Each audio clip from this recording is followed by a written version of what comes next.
পর্তুগালে যে তুফান হয়েছিল, এই যে দেখেন ওই জায়গার, আমি যে জায়গায় আছি ওই জায়গার অবস্থা আর কি। ওই জায়গার অবস্থা আমি যদি দেখাই, এই দিকের অবস্থা, এই দিকে অনেকটা ভেঙেছে।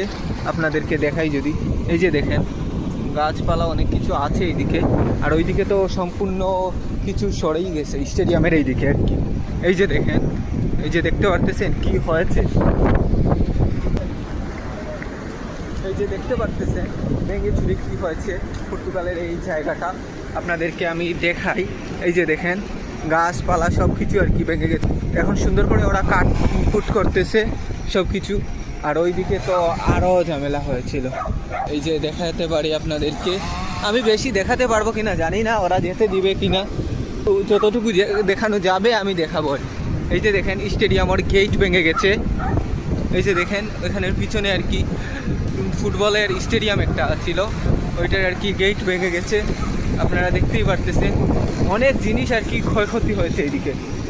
এই যে দেখেন অনেক ক্ষয়ক্ষতি হয়েছে, আপনারা দেখলেই বুঝতে পারবেন কি ধরনের আর কি তুফান ছিল। এই যে দেখেন পর্তুগালের এই তুফানে অনেক ক্ষয়ক্ষতি হয়েছে। এই যে দেখেন কি হয়েছে,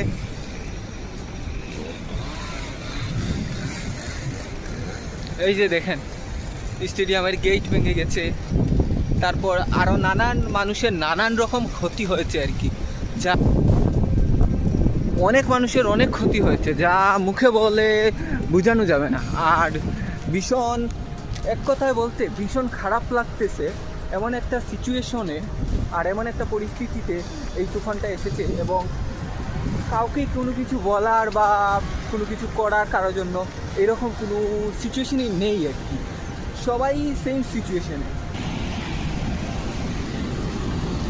এই আমি আপনাদেরকে দেখানোর চেষ্টা করলাম তুফানের কারণে কি কি হয়েছে আমার আশেপাশে আর কি, কিন্তু বাকিটা আমি জানি না কোন দিকে আর কত বড় ক্ষতি হয়েছে।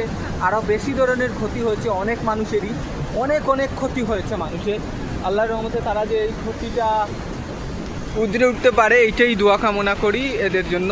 এই যে দেখেন এইটার ভিতরে যাওয়া নিষেধ, না হলে আমি ওইখানে গিয়েও দেখাতাম, ওইখানে আরও অনেক ক্ষয়ক্ষতি হয়েছে।